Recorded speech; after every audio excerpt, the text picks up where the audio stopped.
자, 오늘은 여러분들이 가장 궁금해할 수 있는 그런 요소죠. 바로 누구는 자꾸 문법이 필요하다 그러고 누구는 문법이 필요 없다고 하고 어떤 사람은 문법 조금만 할게요라고 말하는 강사가 있고요. 그래서 여러분들 문법을 강조하는 강사들은 일반적으로 다 싫어합니다. 그거는 본능과 같아요. 이미 실패한 거기 때문에. 근데 문법에 저처럼 아예 필요 없다고 말하는 강사도 약간 애매하죠. 근데 문법 조금만 할게요 하면은 여러분들 끌립니다. 요즘에 대세가 요거인 것 같아요. 트렌드가. 근데 이걸 또 주의하셔야 돼요. 왜 그럼 할 거면 아예 해버리지 왜 좀 하다 많이? 아는 게 없어서요, 실제로는. 이것을 아예 버리고는 자기가 영어를 해석할 수 없다. 다시 말해 가르칠 게 없기 때문에 아는 게 없어서 어쩔 수 없이 그거를 하는 거라 보시면 뭐 정답이라 봐야죠. 그게 인정하는 겁니다. 내가 아는 게 없어라고. 고등학교 때 배웠던 거를 그대로 하고 있는 거예요. 고등학교 학생들 중에 좀 하는 애들이 여러분들에게 과외하는 것과 그리고 지금 인터넷에서 잘 나간다는 애들이 강의하는 것과 다를 게 별로 없어요. 수준이 비슷하다는 얘기예요. 지금 제가 쓰다 이렇게 낙서가 되는 거 좀 이해해 주십시오. 이거 촬영을 하다가 좀 기술적인 문제가 있어서 다시 하는 겁니다. 예를 한번 들어볼까요? 1번과 2번의 차이가 뭐가 있을까요? 여러분들이 가장 익숙한 것은 2번이에요. 바로 consider A to B라고 아예 외우기도 하죠. 이렇게 이제 구문에 나오죠. 문법에. 그래서 A를 B라고 생각한다라고 할 때 쓰는 표현이잖아요. 근데 두 번째 보세요. 이거 1번 같은 경우는 to B를 쓰고 있잖아요. to 부정사를 쓰고 있습니다. to B는 아니에요. to display죠. 그럼 이거와 이거 차이가 뭐죠? 처음에 이걸 가다가 만약 이렇게 나왔을 때는 대부분 학생들이 어떻게 생각하냐면 잠깐 멈칫할 수 있어요. 멈칫한다는 건 뭐예요? 뭐지? 라고 자기가 알고 있는 규칙에서 벗어나면 뭔가 꺼름직하고 뭔가 해석을 못할 것 같아 두려움 생긴다. 이게 바로 노예가 된 거예요. 노예라는 건 뭐죠? 자신의 의지로 할 수 있는 건 아무것도 없는 거예요. 뭔가 확실하게 정해주지 않으면 아무것도 못하는 사람. 이걸 바로 여러분들이 배우고 있는 영어 강사가 만들고 있는 건데 여러분들은 잘 모르죠. 사실 얘네들도 몰라요. 어린 애들이. 우리나라에서 일탈하고 가는 강사들은 아무것도 없어도 일탈할 수 있어요. 단지 하나. 바로 말재주만 있으면 돼요. 말재주. 안타깝지만 이 말재주는 오랫동안 역사 속에서도 잘 먹혀들죠. 그러나 막상 들어가고 나면 아무것도 없죠. 그래도 그냥 말재주는 가장 강력한 그러한 도구인 건 맞아요. 지금 이 문장도 제가 보여주면서 저는 끊임없이 말재주는 없지만 끊임없이 계속 노크를 하고 있는 거예요. 여러분들에게. 자, 그녀가 천재라고 생각한다. 2번은 쉽죠? 그러니까 A를 B라고 생각한다 할 때 이렇게 써요. 두 번째 보니까 그는 이러한 형태가 보여준다 생각한다. 이러면 같은 말이라는 걸 알 수 있죠. 그러면 투부정사를 제가 해석하지 않을게요. 투부정사. 근데 디스플레이가 보여준다는 뜻인 건 아시죠? 그는 consider 생각했다. 이 shape 형태들을 보여준다. 이상적인 형태 자연의 것들에. 대충 뭔가 해석이 되는 느낌도 들긴 하죠. 제가 천천히 했기 때문에 여러분들의 약간 분절된 느낌을 주긴 줘요. 물론 이렇게 해석하시면 안 됩니다. 분절되는 건 좋지 못하다고 제가 말씀드렸죠. 근데 이게 천천히 해석할 때는 구문이나 문법을 좀 이해하고 나면 훨씬 더 여러분들에겐 쉽게 느껴져요. 근데 이게 함정이죠. 쉽게 느껴지는 건 단 조건이 뭐였죠? 천천히 할 때요. 그래서 여러분들이 보고 있는 일타 강사의 특징은 천천히 한다는 거예요. 왜 천천히 할까요? 구문 독해와 맞춰서 여러분들에게 설득하기 위해서. 사실은 그것은 번역이에요. 번역인데 번역이 아닌 것처럼 하죠. 자, 그러면 우리가 이런 말을 해야 됩니다. 우리말과 영어는 표현 방식의 차이가 있어요. 있습니까? 있어요. 거꾸로 말할게요. 영어는 우리말과 달라요. 그 말은 서로 어떻게 됩니까? 영어든 우리말이든 서로 같은 의미에서 다르다는 얘기잖아요. 그렇게 생각하시면 여러분들 뭔가 있을 것 같고 맞습니다. 표현 방법이 다른 건 맞아요. 그러나 주의할 게 있어요. 이해할 수 있는 범위 안에 있어요. 이게 중요한 포인트인데 이해할 수 있는 범위 안에 있습니다. 아무리 어떤 표현을 쓴다 하더라도 이해할 수 있는 범위를 벗어나진 않아요. 그게 무슨 말이냐라고 할 것 같은데 예를 들면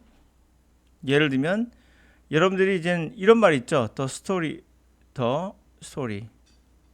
그 스토리는 say 말한다. 한번 스토리가 어떻게 말해? 이렇게 생각하면은 여러분들은 우리말이 익숙한 거 맞아요. 근데 생각해 보시면은 스토리는 말하고 있는 거예요. 그것이 사람이라 생각하면 말하고 있는 겁니다. 그렇지 않아요? 그거 정도의 차이만 있을 뿐 표현 방식의 차이는 없어요. 그게 엄청나게 큰 것처럼 생각하실수록 여러분들은 평생 여러분들은 그러면 그런 것들을 외워야 돼요. 암기해야 돼요. 자, 이제 예를 들어서 이 문제 한번 가볼 건데요. 자, 가면서 한번 문법적 해석을 최대한 자제하고 하겠어요. 물론 설명할 때는 천천히 하기 때문에 문법적으로 해석을 하지 않고 하기는 되게 힘들어요. 그럼 제 머릿속에 일어나는 것들은 그렇지 않다는 것만 좀 보여드리고 싶은데 보여줄 수는 없고 그냥 말로만 하겠습니다. 그렇지 않다라고 하고 시작할게요.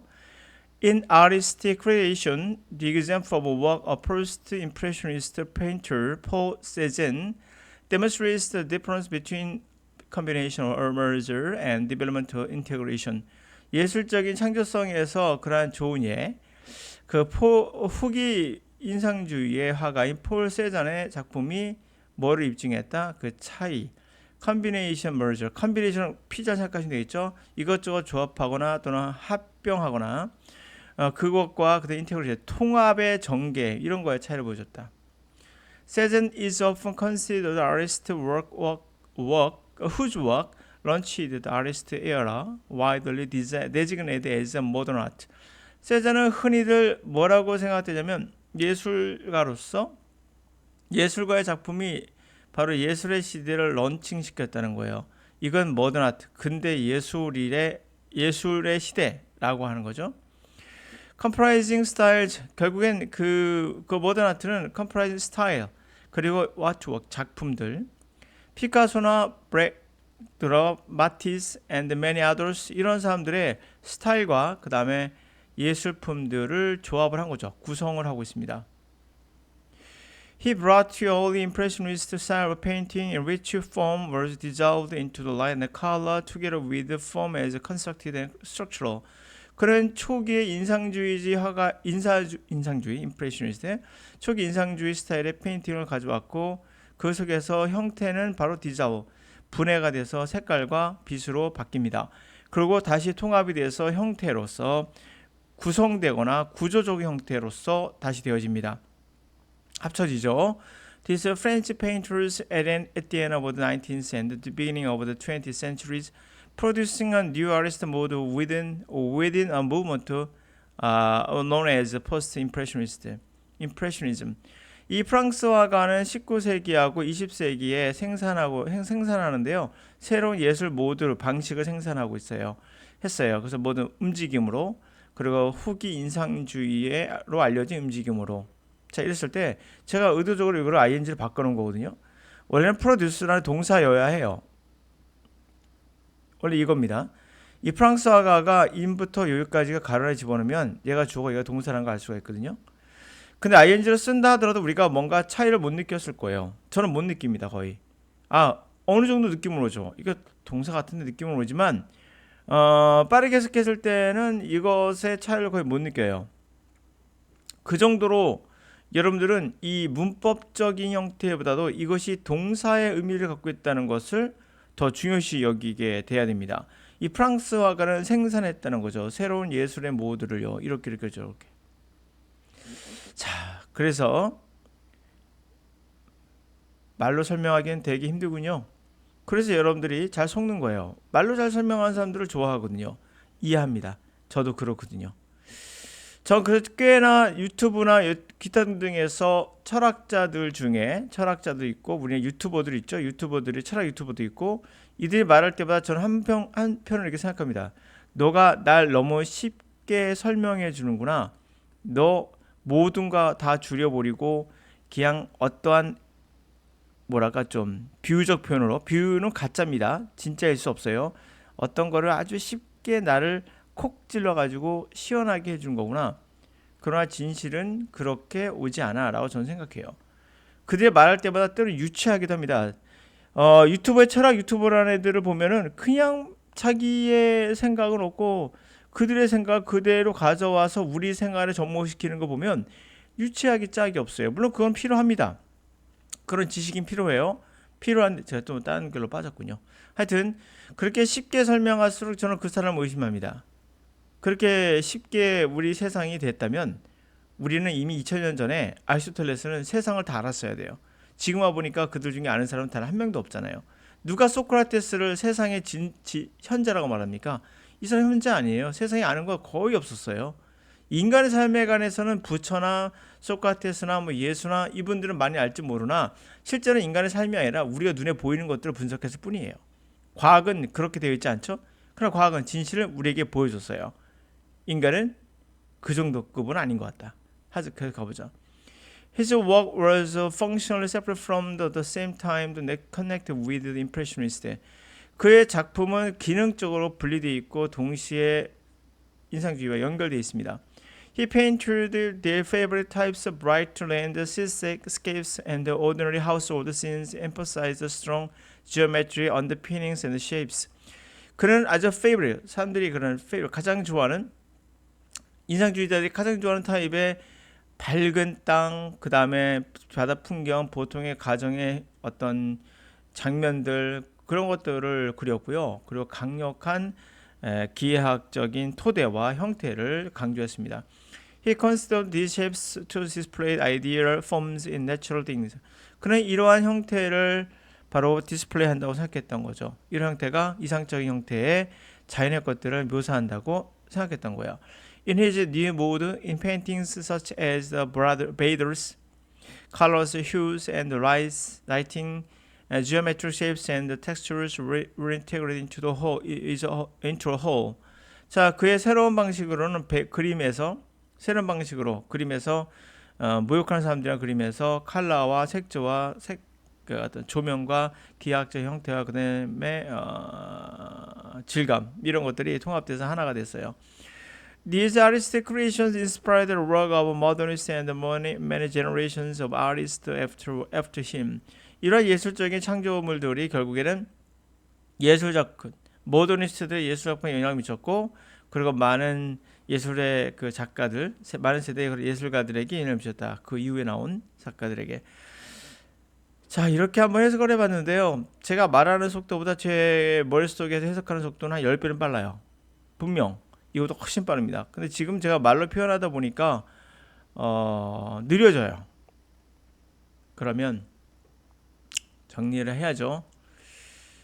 아, 힘들군요. 이런 거 참 매번 계속 싸워야 된다는 게. 그래도 어쩔 수 없이 제가 이 길을 온 이상 아닌 건 아니다라고 계속 말할 수밖에 없어요. 문법 조금만 할게 라는 강사들, 우리나라의 영어의 시장에서 이것을 벗어난 강사는 거의 몇 분 없는 것 같은데, 여러분이 알고 있는 강사들의 99.9%는 안 벗어나고 있어요. 고등학교 선생님이 가르쳐 준 것을 그대로 가르치면서 나이만 든 영어 강사가 여러분 앞에서 강의하고 있는 거예요. 근데 이들은 말재간이 너무나 뛰어나서 뭐 TV나 이런 데 나와서 여러분들을 현혹하기에 너무 좋죠. 근데 재밌는 건 앞에 있는 부모들이나 그 옆에 있는 패널들도 전혀 모르는 사람들이에요. 이런 거에 대해서. 그러니까 그들이 뭔 마디 하면 감동하는 표정들이 여러분들에게는 꽤 끌리죠. 이게 이제 우리의 모든 것 문제의 시작인 거죠.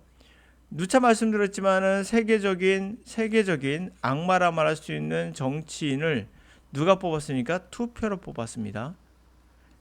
결국 투표란 건 뭐죠? 모든 사람이 감동했다는 거예요. 이 사람 말에. 누구죠? 바로 대표적인 게 히틀러입니다. 히틀러는 이렇게 뽑혔어요. 대중들은 무지합니까? 네, 그럴 가능성은 굉장히 높아요. 지금 나타난 현상만 보더라도 대중들은 무지할 가능성이 되게 높아요. 무지할 수 있기 때문에 계속해서 우리는 가르쳐 줘야 되죠. 이렇게 말하면 굉장히 건방지고 대중을 무시하냐라고 말할 수 있지만 저는 무시하고 싶어요. 1년에 작금에 나타난 현상들을 보면은 단 한 번도 우리는 제대로 긴 길을 안내하는 분들이 있습니다. 그런 분들을 최대한 등한시하는 경향이 있어요. 대표적으로 노암 촘스키 같은 경우는 무시하는 강사들도 꽤 있거든요. 너무 자기 자신이 갖고 있는 이 구문독해나 아니면 일부 옛날의 형태의 그런 것들이 끌리는 거죠. 훨씬 더. 맞습니다. 이분 거를 설명한다는 것은 쉽지 않아요. 그러나 이분에 대해서 미국의 대부분의 전문가들은 이분을 인정합니다. 왜 인정할까요? 맞거든요. 맞아요. 확실하게. 저도 느끼고 제 제자들한테 가르쳤을 때도 이거는 놀라운 현상이었어요. 문법을 전혀 도입하지 않았을 때 더 빨라진다는 거, 독해가 더 잘 된다는 거. 그러니까 우리에게는 고상한 능력이 있다는 거예요. 이 능력을 구문 독해나 이런 걸로 이제 우리를 현혹시키는 사람들이 여러분들 바로 앞에 있는 거죠. 앞으로도 계속 이것은 이야기를 할 겁니다. 그러면서 여러분들에게 새로운 길이 있다. 그리고 여러분들이 지금 보고 있는 것은 제2의 제3의 문법 강사들이 여러분들을 계속 지배하고 있어요. 계속 이런 것들을 깨쳐줘야지, 그쵸? 계몽을 시켜주고 계속 해줘야 돼요. 제가 여러분 해석했을 때 문법 적용했다 생각하십니까? 저 적용 안 하고 해석해요. 일부러, 그래서 제가 일부러 여기에서 프로듀싱을 바꿔본 거예요. 그랬을 때 해석하는데 전혀 지장이 없거든요. 문법 문제를 풀 때는 이것은 그때 우리 생각해 볼 게 있는 건데, 읽을 때 사실 어느 정도 수준이 되면은 이게 느낌이 이상하게 싸하게 오긴 해요. 그래도 해석하는 데는 전혀 느낌은 뭔가 싸하게 와요. 그러나 그냥 뭐 해석하는 데는 지장 없이 할 수는 있어요. 그러니까 이게 동사일 거라는 느낌이 옵니다. 이거는 제가 말로 표현할 수 없어요. 그냥 그렇게 와요. 하다 보면 오게 됩니다. 그건 말로 표현할 수 없습니다. 꼭 모든 걸 말로 표현하실 때 생각하지 마세요. 여러분들의 입이 방정이에요 라고 생각하시면 돼요. 그래서 최대한 한번 여러분들에게 앞으로도 계속 설명해 줄 거예요. 아니 그거 아니라고. 근데 여러분들 물론 제 말을 듣는 사람들은 많지는 않을 거예요. 그래도 계속 할 겁니다. 저는 그것을 알았고 보았고 제 애들도 가르쳤고 제 학생들이요 가르쳤고 그 학생들의 변화를 받고 그러면 해야죠. 이거는 뭐 100%니까요. 자, 그럼 오늘 여기까지.